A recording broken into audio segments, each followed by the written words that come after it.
Olá, no episódio de hoje de O Rio por Eles, o Rio de Janeiro, que os brasileiros nunca viram na tela, vamos mostrar como os cinejornais e correspondentes estrangeiros acompanharam a moda e o comportamento dos cariocas ao longo do século XX. Também veremos registros desconhecidos de nossa diversidade religiosa, a fascinação que sempre tiveram pelas praias da cidade e os momentos em que os cartões postais do Rio se transformaram em cenário para acrobatas malucos e corridas dos ancestrais da Fórmula 1. O episódio de hoje, da série que tem roteiro e direção de Ernesto Rodrigues, vai mostrar também o momento em que uma equipe de documentaristas da União Soviética entrou no estúdio do Chacrinha, aqui na TV Globo, e personalidades internacionais que literalmente pararam o trânsito do Rio. A gente começa com um registro precioso de outra instituição da cidade. Momentos de um Fla-Flu de 1936. O futebol aparece neste filme em que o cinegrafista acompanhou a visita de um grupo de japoneses ao Rio de Janeiro. O filme começa com uma ida ao Corcovado. Na hora de falar do Fla-Flu nas Laranjeiras, fica claro que o locutor da versão brasileira era um imigrante, ainda não muito à vontade com a língua portuguesa. Assistimos uma das importantes partidas do jogo britânico no amplo estádio de Fluminense. Na primeira metade do século XX, o futebol brasileiro ainda não atraía as câmeras dos cinejornais europeus, aqui para Laranjeiras ou para outros estádios do país. Mas o brilho dos nossos craques nos campos da Europa ficou eternizado nos filmes das Copas do Mundo. Na de 38, por exemplo, os destaques foram 2 jogadores cariocas. Neste filme oficial sobre a Copa de 38, como sempre, quem aparece primeiro em Paris são os cartolas da FIFA. No jogo contra a Suíça, a saudação nazista da equipe da Alemanha, que incluía austríacos, já sinalizava a Guerra Mundial, que começaria um ano depois. Na partida entre Brasil e Polônia, o narrador mostra Leônidas da Silva, mas troca de apelido e chama Domingos da Guia de Diamante Negro. Na vitória de 6-5 contra a Polônia em Estrasburgo, Leônidas faz 3 gols e é chamado de atacante acrobático. E Domingos da Guia, o Diamante Negro errado, faz um pênalti que não compromete a vitória brasileira. 10 anos depois, esse raro cinejornal argentino mostra nossos grandes rivais se curvando ao talento do grande Heleno de Freitas, o craque do Botafogo, então sendo contratado pelo Boca Juniors. Fusión de sangre joven y dinámica. Firma el contrato, pide en Heleno y muchos goles, piensan los de Boca.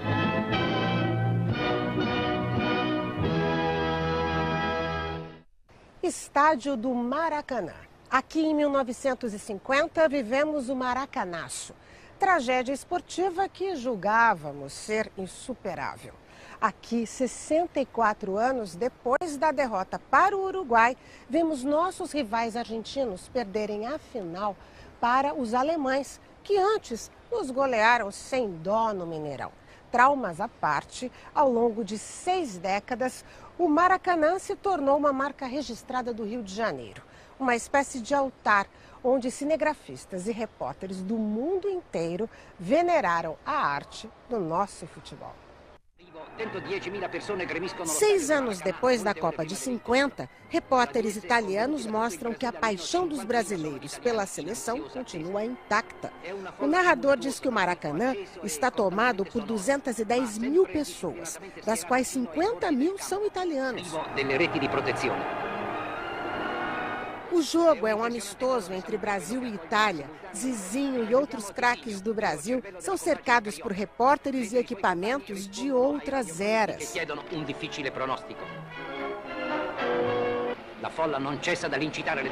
O jogo começa e o narrador italiano destaca o perigo representado pela capacidade de improviso dos brasileiros. O narrador se refere aos zagueiros brasileiros como a defesa carioca. escono Gratton e Muccinelli. E più tardi i consiglieri azzurri, la difesa carioca contiene e Gilmar ancora sa farsi applaudire. E não deixa de registrar uma furada do ataque canarinho. E também os 2 gols da vitória brasileira.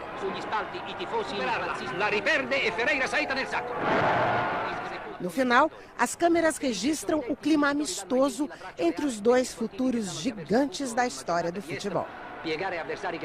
10 anos depois, em 1966, são os franceses que desembarcam no Rio para filmar o majestoso Maracanã durante um Fla-Flu. Flamengo Fluminense, c'est ça, do clube de Rio.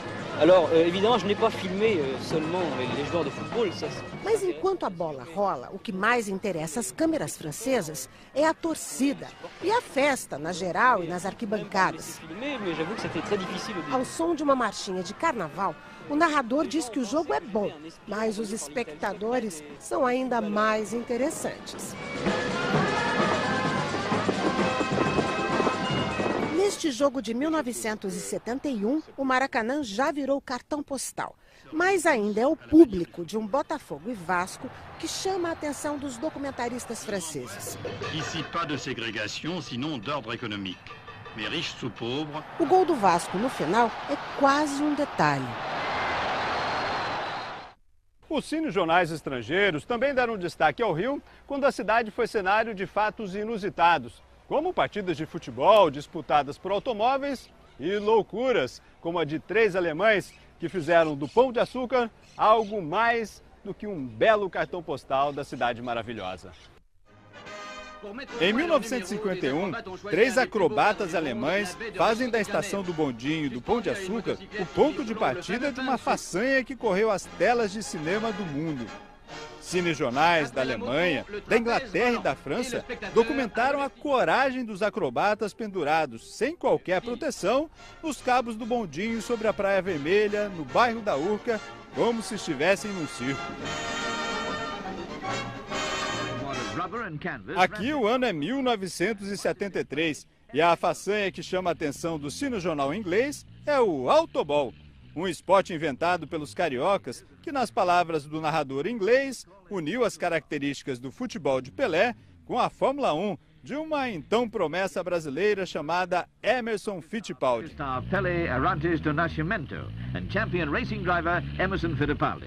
Os craques do jogo eram pilotos de Gordines, Dauphines e outros carros pequenos. A bola era de couro de búfalo e a brincadeira virou até campeonato, com a participação de equipes do Flamengo, Fluminense, Vasco, Botafogo e América.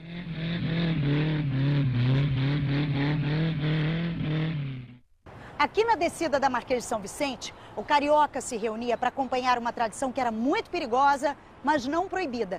Entre 1933 e 1954, essa rua fez parte do Circuito da Gávea, uma pista de corrida que passava pelo final do Leblon, Vidigal, São Conrado e pela área onde hoje está a favela da Rocinha. Os grandes prêmios disputados aqui atraíam carros e pilotos da elite mundial do automobilismo. E o trajeto era tão perigoso que ganhou o apelido sugestivo de Trampolim do Diabo.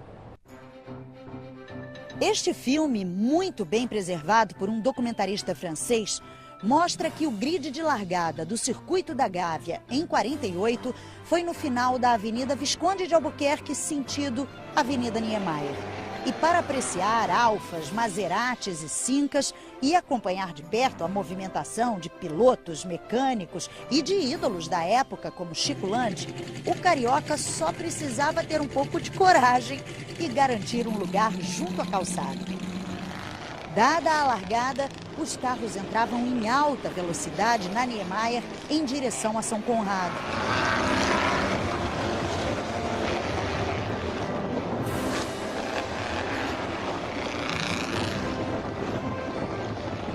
A volta desafiadora de quase 11 quilômetros era feita em cerca de 7 minutos e meio.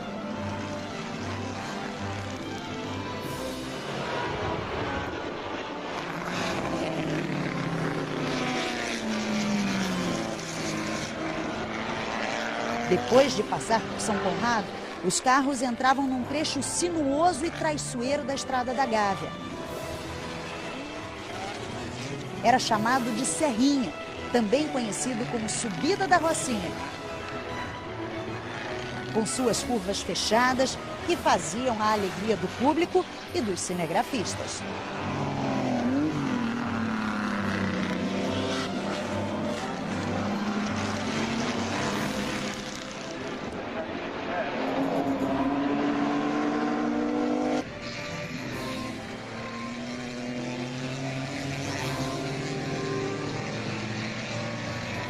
Outro desafio era descer a toda velocidade a Rua Marquês de São Vicente, evitando os trilhos de bonde até rasgar pela Praça do Jockey e fechar a volta na Visconde de Albuquerque. Naquele ano, Chico Lande venceu de ponta a ponta com sua Alfa Romeo número 2, completando a 3ª vitória consecutiva. Os estrangeiros que vinham filmar o Rio quando queriam mostrar a elite da cidade, geralmente passavam pela tribuna de honra e pelas áreas VIP do Jockey Club. Eles tinham menos interesse pelas corridas e mais pelas pessoas e pelas roupas que elas usavam. Neste filme americano dos anos 30, embalado por um tango, o narrador fala das sociais do Jockey Club e diz que o Rio é a cidade das mulheres bonitas, enquanto a câmera mostra cariocas vestidas como se estivessem num hipódromo de Nova York.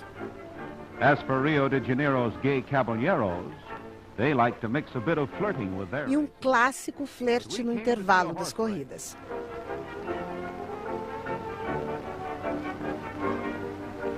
Na pista, mais um páreo e uma lagoa de Freitas ainda com poucas casas e prédios.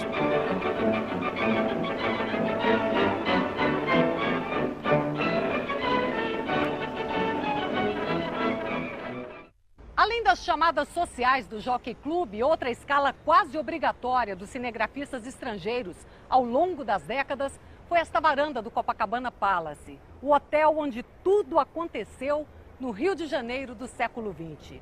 Os filmes feitos aqui são a prova de quanto demorou até que o carioca tirasse a roupa para aproveitar direito o clima da cidade.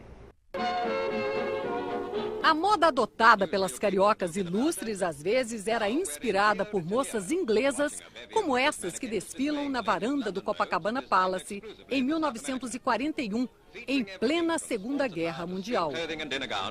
Mostrando modelitos que, segundo o narrador, foram desenhados exclusivamente para as mulheres sul-americanas. O cinejornal inglês diz que nos intervalos dos desfiles, as modelos fazem da praia de Copacabana um paraíso em tempos de guerra. Nessas imagens brutas de um cinejornal francês de 1948, mais uma vez a varanda do Copacabana Palace é palco de um desfile de vestidos de gala. Um dos modelos parece ter sido desenhado mais para o camarote de uma tourada em Madrid.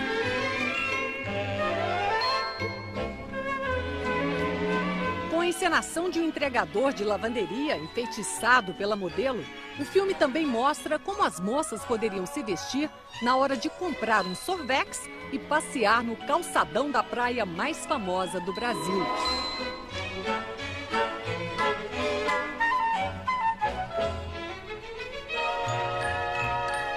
Já para ir à praia, o designer tinha uma proposta que unia a beleza à utilidade. Na areia, as capas tinham outra função.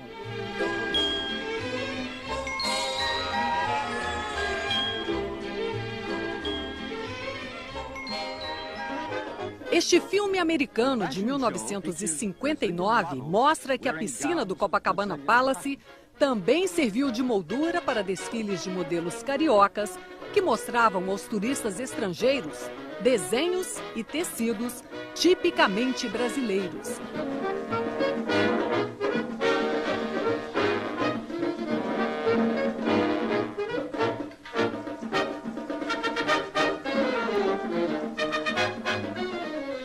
Na beira da piscina, no entanto, as modelos exibiram uma dança que não tinha nada a ver com o samba. Você vai ver no próximo bloco a eterna fascinação dos estrangeiros pelas praias cariocas. como eles documentaram a diversidade religiosa do Rio de Janeiro, o olhar dos soviéticos para a Chacrinha e as personalidades do século XX que pararam a cidade.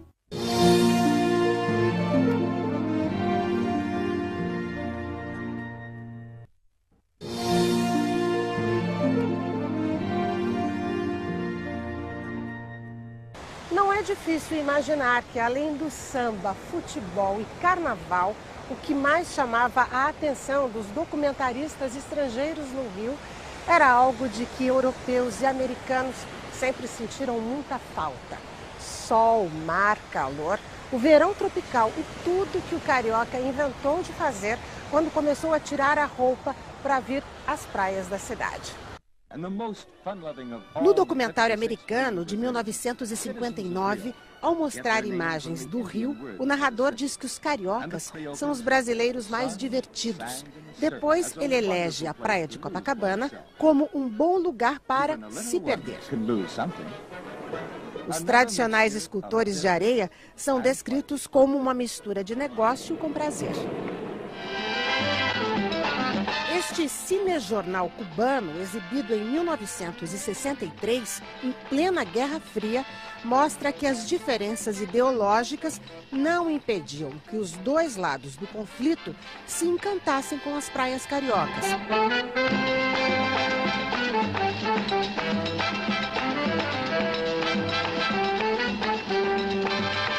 A trilha sonora desta vez é brasileira mesmo. Uf, qué frío. Y nosotros con tanto calor.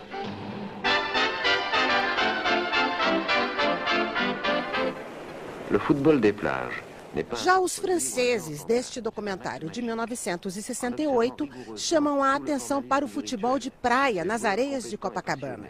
O narrador diz que não se trata de um subproduto do futebol tradicional, mas de um ato mágico.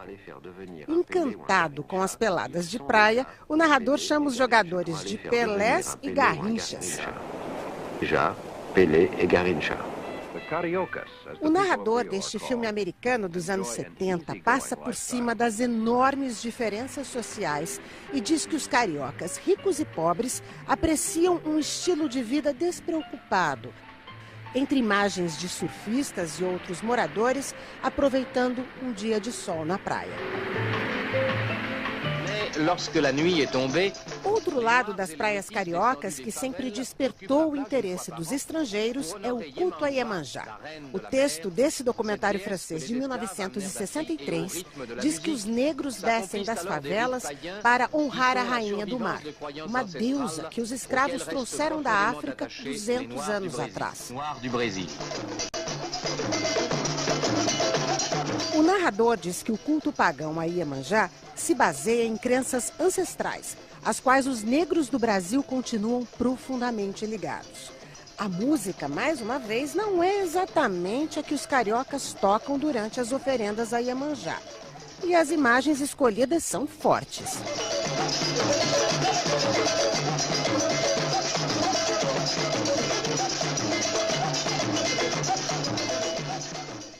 O interesse dos cinejornais estrangeiros pela religiosidade do brasileiro é antigo e também inclui a fé católica do carioca. Essas escadarias do Santuário da Penha, por exemplo, já eram conhecidas no exterior desde a década de 30. E a se levar em conta a narração entusiasmada de um cinejornal americano, não eram só os cariocas que vinham pedir milagres e pagar promessas nessas escadarias. Nesse filme de 1936, o narrador descreve o que chama de um dia santo na América do Sul. Ele chama a atenção para o fato de a Igreja da Penha estar construída sobre uma grande rocha em cujo topo se chega após uma subida de 365 degraus. O texto diz que a procissão atrai todo o ano milhares de fiéis de todas as partes do continente sul-americano, todos na esperança de testemunhar um milagre. Lourdes, in the Southern Hemisphere. Aqui no Monumento aos Pracinhas foi rezada uma missa que entrou para a história como um dos marcos da primeira visita do Papa João Paulo II ao Brasil em junho de 1980. Mas foi também aqui nessa área que 60 anos atrás, antes mesmo da construção desse monumento, um congresso eucarístico internacional parou a cidade e virou notícia nos cinejornais da Europa.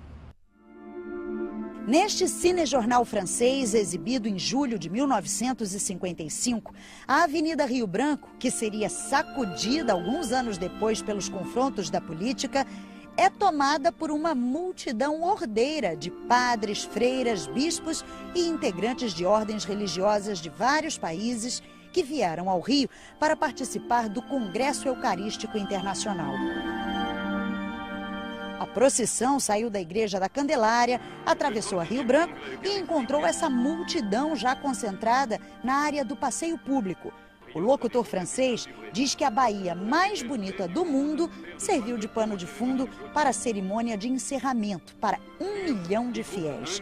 A área ocupada é semelhante à que seria tomada mais de meio século depois pelos católicos para ver o Papa João Paulo II.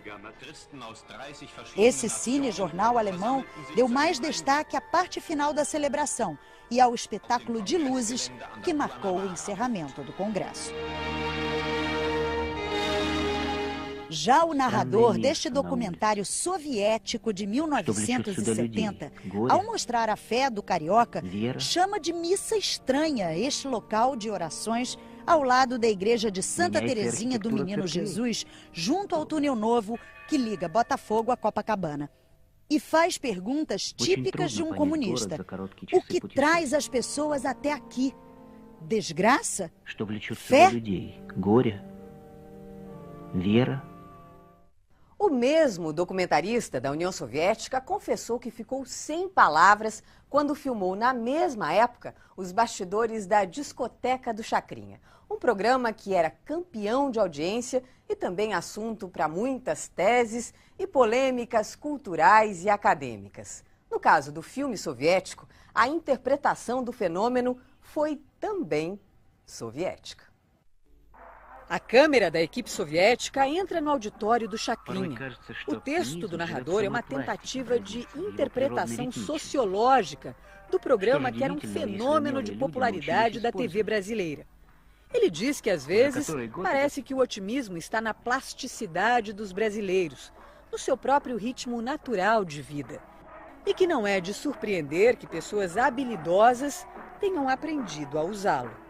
O narrador diz que o programa é um show gratuito de música e dança e se pergunta, o que dizer?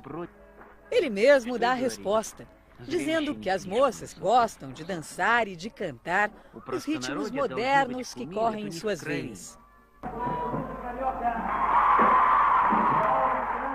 Опытный постановщик Шакриня хорошо усвоил этот принцип. A fama de paraíso tropical fez do Rio de Janeiro talvez o maior sinônimo da palavra Brasil no exterior. E não por acaso, ao longo do século XX, a cidade foi o principal destino brasileiro de personalidades da Europa e dos Estados Unidos.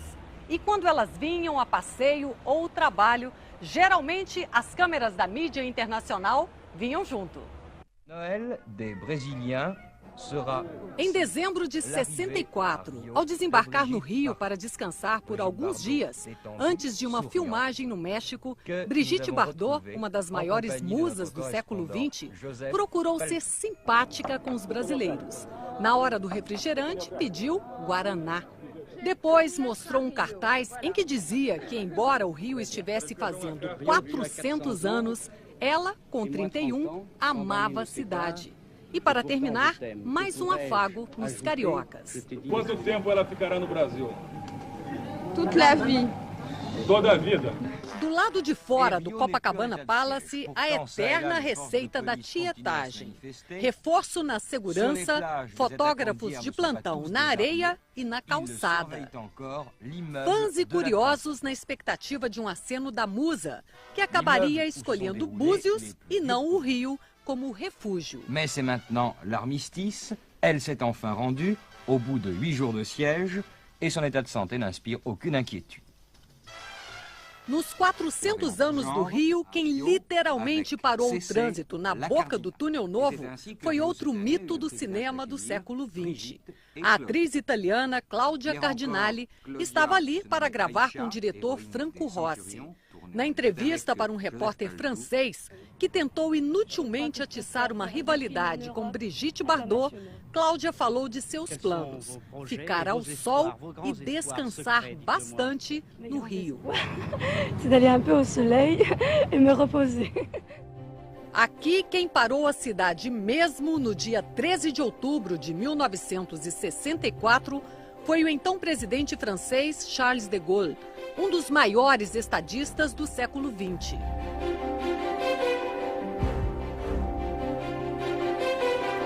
Dois anos antes dessa visita, surgiu a lenda de que ele teria dito que o Brasil não era um país sério. A frase, na verdade, foi uma crítica do embaixador brasileiro na França à postura do governo durante a chamada Guerra da Lagosta.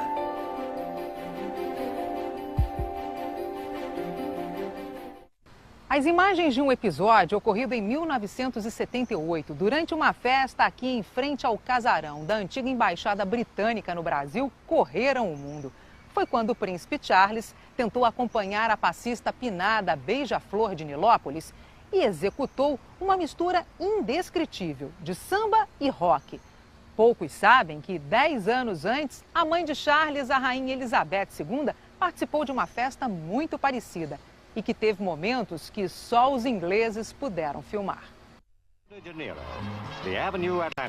A rainha Elizabeth tinha 42 anos quando desfilou pela Avenida Atlântica em novembro de 1968. Ao som de uma música de touradas, o cinejornal britânico destacou a presença de milhares de cariocas na homenagem da rainha aos soldados brasileiros mortos na Segunda Guerra Mundial. Mas o narrador diz que tristeza é algo para se deixar de lado num país que ele classifica como terra feliz e passa a descrever a chegada da rainha à recepção na embaixada britânica em Botafogo.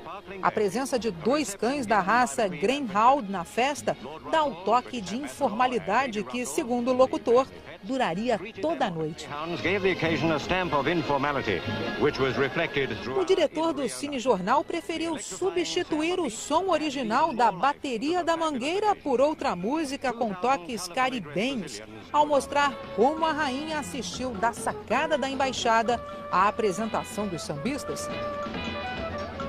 Pelo menos um discreto movimento de ombro da rainha será captado pela câmera. Em outro momento da visita, a câmera exclusiva da equipe britânica mostra como foi a recepção oferecida pela rainha e o marido, príncipe Philip, ao general e presidente Arthur da Costa e Silva e à primeira-dama Yolanda Costa e Silva a bordo do iate real Britânia. Menos de um mês depois seria decretado o ato institucional número 5, que inaugurou o período mais violento da ditadura no Brasil. No próximo episódio da série O Rio por Eles, você vai ver o que está por trás do olhar da mídia e dos documentaristas estrangeiros. As tragédias do Rio que tiveram repercussão mundial. O choque e o fascínio dos correspondentes com o fenômeno das favelas e as explicações que eles deram para o jeito de ser e de viver do carioca. Você não pode perder. Até lá!